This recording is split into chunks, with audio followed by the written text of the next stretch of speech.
وقال ابو عبد الله عليه الصلاة والسلام لما سميت فاطمة الزهراء زهراء لأن الله خلقها من عظمت نوره. ایک صلوات دیجیے محمد و آل محمد. ایام شہادت کے بعد جو خداوند متعال نے اس قوم کو، اس امت کو، چاہنے والوں کو خوشی عطا فرمائی آپ کی ولادت باسعادت کے ذریعے سے، خداوند متعال ہمارے قلوب کو، دلوں کو آپ کے ذکر سے، یاد سے منور فرمائے. اس سے پہلے کہ بہرحال اساتید تشریف فرمائے، اس سے پہلے کہ میں چند عرائض آپ کی خدمت میں عرض کروں جلدی. بہرحال ایک دوست کا کہنا یہ تھا کہ شب جمعہ ہے یعنی بیکاری کی رات ہے. نہیں عبادت کی رات. اچھا عبادت کی رات ہے. ابو ذر کو اٹھا لیں جو پاکیزہ ہستیاں رہی ہیں، آج کے زمانے میں اٹھا لیں. ظاہری طور پر اتنے عالی مقام پہ ہونے والے افراد جن کے اندر وہ صلاحیت ادب پائی جاتی ہے، جن ہستیوں کا جب ان کا ذکر ہوتا ہے تو متواضع نظر آتے ہیں، خاضع نظر آتے ہیں، لیکن یہ سب کے ساتھ نہیں ہے. فقط ان لوگوں کے اندر دکھائی دیتا ہے جنہوں نے اپنے اوپر دنیاوی لوازمات کو غالب نہیں ہونے دیا، یہاں کے تعلقات اور وابستگی اور شہرت اور شہوت کو غالب نہیں ہونے دیا، جن کا وجود پاکیزہ تر، جس کا دل صاف تر، شفاف تر، اتنا ہی ان ذوات مقدسہ کے سامنے خاضع ہیں، متواضع ہیں. اللہ کا احسان ہے کہ ہمیں بھی توفیق دی ہے، اگرچہ اس سے زیادہ ہونا چاہیے، لیکن بہرحال خداوند متعال کا احسان ہے کہ ایسی ذوات مقدسہ، ایسی پاکیزہ ہستیوں سے ہم لوگوں کو جوڑا ہے کہ واقعا جتنا بھی شکر بجا لائے کم ہے. واقعا خداوند متعال کا احسان ہے، کروڑوں احسان ہے عزیزو. ایسی ہستیوں سے جوڑنا، ہر انسان اپنے حساب سے کسی کو آئیڈیل مان رہا ہے، کسی کو رہبر مان رہا ہے، اتنا شعور نہیں ہے کہ اس کا کردار کیا ہے، اس کی فکر کیا ہے، اس کا عمل کیا ہے. بس ایک نعرہ ہے، شعار ہے. لیکن اللہ کا احسان ہے کہ اس فرقہ ناجیہ کے لیے جو اللہ نے ذوات مقدسہ بنائی ہے، جتنا افتخار کریں کم ہے، جتنا ذکر کریں کم ہے، جتنا توسل کریں تب کم ہے، جتنا ادب سے کام ہے اتنا کم ہے. ان ذوات کو، لہذا ایک ہستی کو ہم یاد کر رہے ہیں جس کا نام ہے فاطمہ زہرا سلام اللہ علیہ. ایک صلوات بھیجے علماء ختم الانبیاء ہو، خاتم الانبیاء ہو، یا وہ ولی ہو جو کفریت رکھتا ہو، یا وہ ذوات مقدسہ ہو جو کسی پاکیزہ ہستی سے جن کو بنایا گیا. ورنہ کسی میں اتنی جرأت و دم و خم و ہمت نہیں ہے کہ اس ہستی کے بارے میں چند کلمات بیان کر سکے. اتنی عظیم ہستی ہے. میں اس زاویے سے بیان کرنا چاہتا ہوں چونکہ ولادت کے ایام ہیں، مولودہ کے ایام ولادت سے منسوب ہے. میں فقط اس زاویے کو عرض کرنا چاہتا ہوں کہ خداوند متعال نے اس ہستی کو پہلے آسمان پہ بنایا، پھر زمین پہ اتارا. ہدف کیا ہے؟ اور جو چاہوں گا مگر اس کو چند ایک عرائض سے میں عرض کرنا چاہتا ہوں کہ خداوند متعال نے اس ہستی کو کس لیے پہلے آسمان پر، پھر اس کے بعد یہاں پر، ہدف کیا ہے اس ہستی کو یہاں بھیجنے کا اور آسمانوں پر. اور اس ہدف کو سمجھنے کے بعد خود بخود سمجھ میں آ جائے گا کہ اس کے وجود میں آنے کے لیے یہ اتنی تشریفات کیوں ہیں. خداوند متعال خود بخود سمجھ میں آ جائے گا کہ یہ اس طریقے کا اہتمام، اس طریقے کی تشریفات کسی ہستی کے بارے میں نہیں ہے. انصاف سے عرض کر رہا ہوں، انبیاء میں لگا لیں، آدم سے لگا کر عیسیٰ تک، یا ختم انبیاء، خاتم الانبیاء سے لگا کر آخری امام تک وہ اہتمام، وہ تشریفات جو پوری کائنات کو متوجہ کیا جا رہا ہے اس ہستی کو بھیجنے کے لیے. ایسی کون سی خصوصیت کہ خداوند متعال کیا چاہتا ہے اس ہستی کو یہاں بھیجنے کے لیے، کیا چاہتا ہے؟ دیکھیں خداوند متعال نے اس ہستی کو جب آسمانوں پر بنایا، یہ جو حدیث ہے مفصل حدیث ہے، لیکن میں نے ایک ٹکڑے کو آپ کی خدمت میں پیش کیا ہے. لما سمیت فاطمہ الزہراء زہراء، کیوں فاطمہ کا نام زہرا رکھا گیا ہے؟ امام نے فرمایا لأن اللہ خلقها من عظمت نور، اللہ نے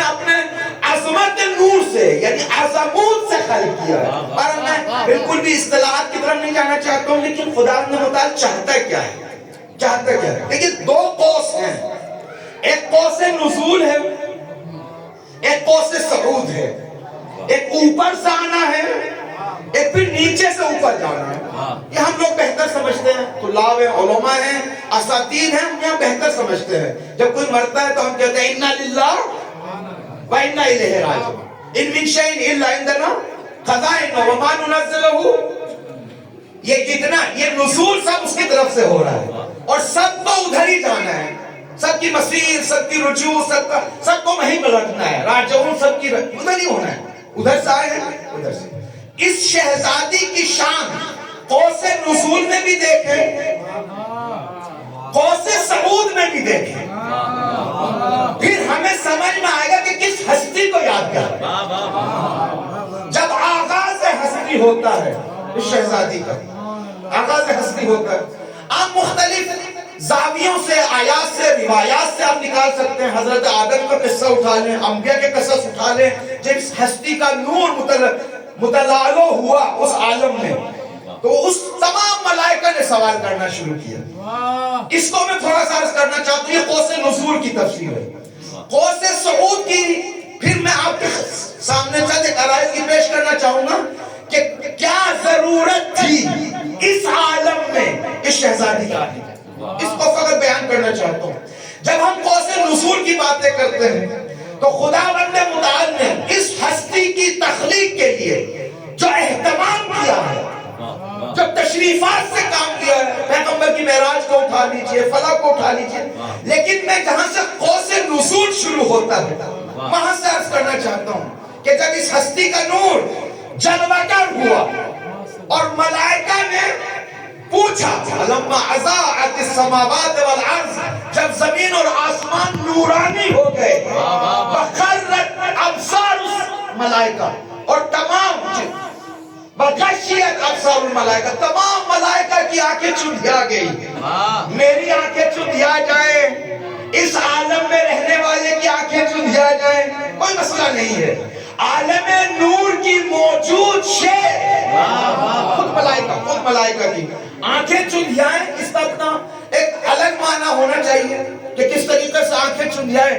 فقط اتنا سمجھا سکتا ہوں کہ کبھی کبھی شدت نور اتنا ہوتا ہے، یا من اختفا لفرد نور ہے۔ آپ عالم محسوس میں دیکھ لیں، اگر سورج کو جب اپنے شباب پر ہو اس کے نور سے ہر چیز دیکھ سکتے ہیں، لیکن خود سورج کو نہیں دیکھ سکتے۔ کیوں؟ وہاں پہ ظلمت ہے، تاریکی ہے، کوئی معنی ہے، کوئی حجاب ہے، کوئی غیر حائل ہے۔ غیر حائل نہیں ہے، خود شدت نور اتنا ہے کہ وہ دیکھنے نہیں دے رہا۔ یہاں اس کو کہتا ہے آنکھوں کا چندھیانا، ٹھیک ہے؟ ملائکہ نے سوال کیا، اور وَخَرَّتِ الْمَلَائِكَةُ لِلَّهِ سَاجِدِينَ، سارے ملائکہ سجدے میں گر گئے، سب سجدے میں، اور پھر جب سجدے سے سر اٹھایا سب نے کہا الہنا و سیدنا ما ھذا النور، یہ کس کا نور ہے؟ اب خداوند متعال معرفی کر رہا ہے۔ میں نے عرض کیا تھا کہ یہ واحد ایسی ہستی ہے، یہ ایک ایسی ہستی ہے جس کو یا خدا پہچانواتا ہے، یا پیغمبر اسلام پہچانواتا ہے، یا اہل بیت فرماتا ہے، صحیح ہے نا؟ اب خدا متعال فرما رہا ہے، کیا فرما رہا ہے؟ کہا کہ ھذا نور من نوری، یہ میرا نور ہے، ھذا نور اسکنتو فی سمائی، جس کو میں نے اپنے آسمانوں پر محفوظ رکھا ہے۔ یہ آسمان نہیں، یا البتہ درجتاً اس کو بھی کہہ سکتے ہیں، لیکن وہ الہی آسمان جو معنویت کے ہیں، مجھے ادھر بھی نہیں جانا ہے۔ میں فقط جلدی دو تین باتیں پیش کرنا چاہتا ہوں، ممکن ہے تھوڑا ٹائم زیادہ ہو جائے، معاف کیجیے، جلدی عرض کرنا چاہتا ہوں۔ ادھر سے خداوند متعال نے معرفی کرنا شروع کیا، پورے آسمان والوں کو پہچانوا دیا، لہذا وَخَرَّتِ الْمَلَائِكَةُ لِلَّهِ سَاجِدِينَ، سب سجدے میں گر گئے۔ جس کے نور کی تنالو اتنی ہو کہ جس کو دیکھ کر ملائکہ سجدے میں گر جائے، وہ شیطانی کہتے ہیں۔ آسمانوں کو پہچانوا دیا، اللہ نے پہچانوایا، خوبصورت طریقے سے پہچانوایا، ٹھیک ہے؟ ایسی عظیم ہستی ہے، یہ تو آسمانوں پر پہچانی گئی قوس نزول میں. اب وہاں ٹھہرنا نہیں ہے اس ہستی کو, یہاں آنا ہے اس ہستی کو. کتنے اہتمام سے, اب مختلف اساتذ سے تقاریر سنی ہے آپ حضرات نے کہ کتنے اہتمام سے یہاں تشریف لائی گئی یہ ہستی, کیسے بھیجا گیا, کتنے اہتمام سے بھیجا گیا, کتنی تشریفات سے بھیجا گیا ہے. پیغمبر کو معراج کا سفر کرایا گیا, پیغمبر کو چلے میں بٹھایا گیا. اتنا سمجھ لیجئے کہ اس ہستی کو بھیجنے والی شخصیت جو اہتمام کر رہی ہے وہ ذات خداوند متعال ہے. جب خدا اہتمام کرتا ہے تو اس کا چاہو حشم لشکر جنود سب اہتمام کرتے ہیں, سب اہتمام. اور یہ بھی سن لیجئے سب متوجہ ہوتے ہیں تو سب کو پہچانوایا جا رہا ہے. توجہ کیا آپ نے, سب کو پہچانوایا جا رہا ہے. ملائکہ نے پہچانا, مراحل جو اس کے بعد آتے ہیں سب نے پہچانا. پیغمبر بڑے اہتمام سے اللہ کی طرف سے اس تحفے کو لے کر زمین پر آئے. ہو گئی, میں بڑے اختصار سے کر رہا ہوں. یہ جب تحفہ زمین پہ آ گیا, خدایا اتنا اہتمام کیوں ہے؟ اب یہاں سے کچھ روایتیں ہیں, میں ایک اشارہ کر کے تاکہ ذہن ادھر معلوم ہو جائے کہ میں کس چیز کو عرض کرنا چاہتا ہوں. اب خداوند متعال کہتا ہے, پیغمبر اسلام فرماتے ہیں ان اللہ لا یغضب لغضب فاطمہ ویرضا لرضا فاطمہ. بات ہو گئی. خدا کب راضی ہوتا ہے؟ جب شہزادی راضی ہوتی ہے. مرکز کس کو بنایا جا رہا ہے؟ شہزادی کو. مرکز برعکس نہیں بنایا جا رہا ہے کہ شہزادی راضی ہوتی ہے اللہ کی رضا میں, وہ مسلم ہے اپنی جگہ, لیکن جو لب و لہجہ روایت کا ہے مرکز شہزادی. اتنے خداوند متعال نے اس ہستی کو لائے, اتنی تشریفات کے ساتھ, اتنے اہتمام کے ساتھ, سب کو پہچانوایا, لا کے زمین پہ اتار دیا تحفے کو. پھر مرکز بنانا شروع کیا. آسمان پر مرکز کون بنا؟ یہی شہزادی. آدم کی توبہ قبول ہو تو, ملائکہ سجدے میں جائیں تو, ملائکہ سوال کریں تو, خدا معرفی کرائے تو, اور اگر اس کا نمونہ زمین پہ دیکھنا چاہتے ہو کہ خدا کیسے معرفی کراتا ہے, آسمان پہ خدا نے کیسے معرفی کرائی, اگر کوئی زمین پہ نمونہ دیکھنا چاہتا ہے تو زہرا کے گھر آئے. جب قصہ کو مصطفیٰ نے منایا, قصہ کو اوڑھ لیا, جبرائیل نے پوچھا کون ہے اس قصہ کے نیچے, جس طریقے سے آسمانوں پر تعارف کرایا ایسے ہی تعارف خدا نے زمین پہ کرایا. ایک نمونہ ہے شہزادی کو زمین پہ پہچانوانے کا. مرکز کس کو قرار دیا؟ بس یہ پورا سلسلہ اس شہزادی کو پہچانواتے ہوئے پوری ہستی کو متوجہ کر دیا کہ کوئی تحفہ آ رہا ہے. جب یہ تحفہ اس زمین پر آ گیا, خدا چاہتا کیا ہے؟ بس یہ سن لیجئے, کیا چاہتا ہے اس زمین پر اس جیسے تحفے کو بھیجنے کے لیے؟ کیا چاہتا ہے؟ چاہت یہ ہے کہ اس عالم ہستی کے لیے یہ محور بنے, مرکز بنے, کمال کے لیے, درجات کے لیے, عمل کے لیے, سیرت کے لیے, فضیلتوں کے لیے. لہذا اللہ نے اپنی رضا بھی اسی کے یہاں رکھ دی, اپنا غضب بھی یہی رکھ دیا. اب ایسی ہستی, کون سی ایسی ہستی ہے جس کو سیدہ کی ضرورت نہیں ہے؟ یہ سن لیجئے کہ اللہ نے اس ہستی کو پہلے تو آسمانوں پر سمجھا دیا کہ آدم کو بھی ضرورت تھی, لہذا پہلے اس کے نام کو سیکھا, پھر توبہ قبول.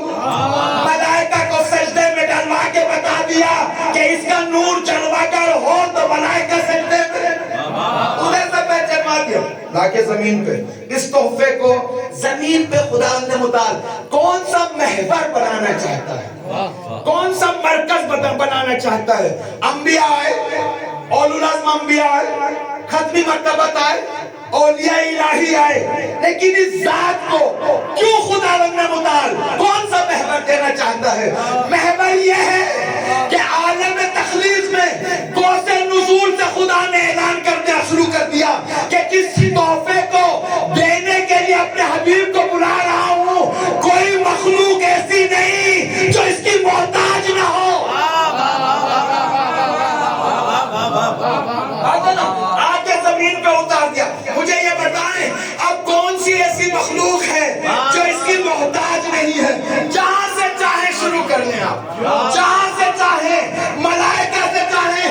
اگر احتیاج ملائکہ کے وجود میں نہ ہوتی تو اس کی ٹہنی پہ نہ آتے, چکیے نہ چلاتے, لباس نہ لے.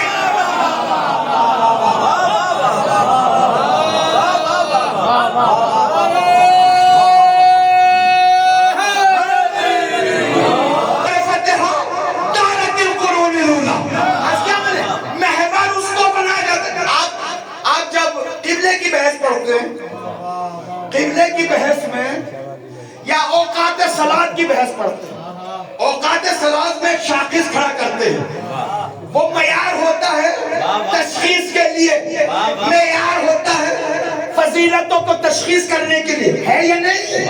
اللہ نے وہ شاخص اس زمین پر فاطمہ کو بھیجا. اور یاد رکھیے یہ کتابی گفتگو نہیں ہے, متون دینی بھرے پڑے ہیں. اگر فصیح فضیلتوں کے شاخص کو دیکھنا ہے تو فاطمہ سے جتنا نزدیک اتنی فضیلت زیادہ ہے. تبھی تو معصوم نے فرمایا بالا معرفت ہاں. اگر مفضل نبات عملہ بازی, ہم نے بعض نبیوں کو بعض پر فضیلت دی. معیار فضیلت کیا ہے, شاخص فضیلت کیا ہے؟ کس شاخص کی بنا پر کوئی اتنا نبی, کوئی اتنا نبی, کوئی اتنا نبی. اس کی احتیاط صرف ملائکہ کو نہیں, آدم سے لگا کر عیسیٰ تک کے نبی کو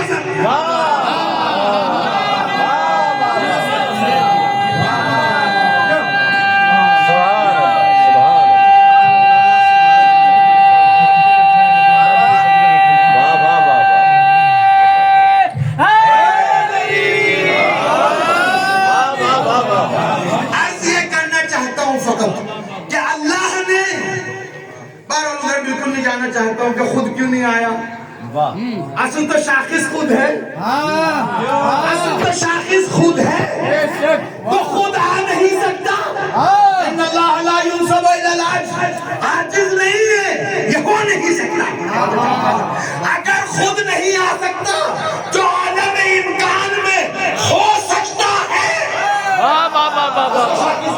عالم امکان میں, عالم امکان میں جو شاخص بننے کی کامل صلاحیت رکھتا ہے اس کو بھیجے. یہ تو خود آئے. اولن و بالذات تو خود شاخص ہے نا, خود شاخص ہے, لیکن خود نہیں آ سکتا, خود ہو نہیں سکتا. تو ایسے کو بلائے, ایسے کو بھیجے جو شاخص ہو, خود جیسا شاخص نہ ہو. وہ شاخص کون ہے؟ شخصیت زہرا ہے. اب سمجھ میں آیا کفیت علی اور زہرا کیوں ہے.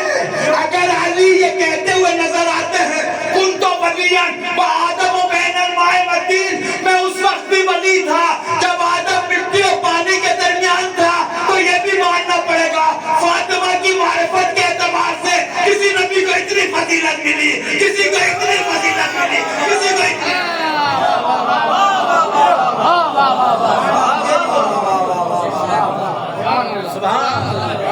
یقین نہیں آتا مجھے, آپ کو تو یقین آ رہا ہوگا. آپ شہدائی ہیں,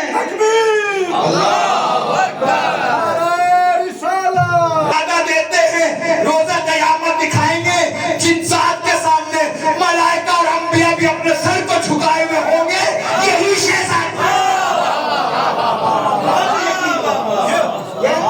تو معیار اور شاخص فاطمہ ہے. ملائکہ کے لیے قوس نزول میں میں نے بیان کیا, چونکہ قوس صعود ملائکہ کے لیے نہیں ہے. اساتذہ یہاں تشریف فرمائے, بالکل بیان کرنے کی ضرورت. صعود فقط انسان کے لیے ہے, قوس صعود ملائکہ کے لیے نہیں. اور چاہوں گا ذہن موضوع, تو ملائکہ نے دیکھ لیا.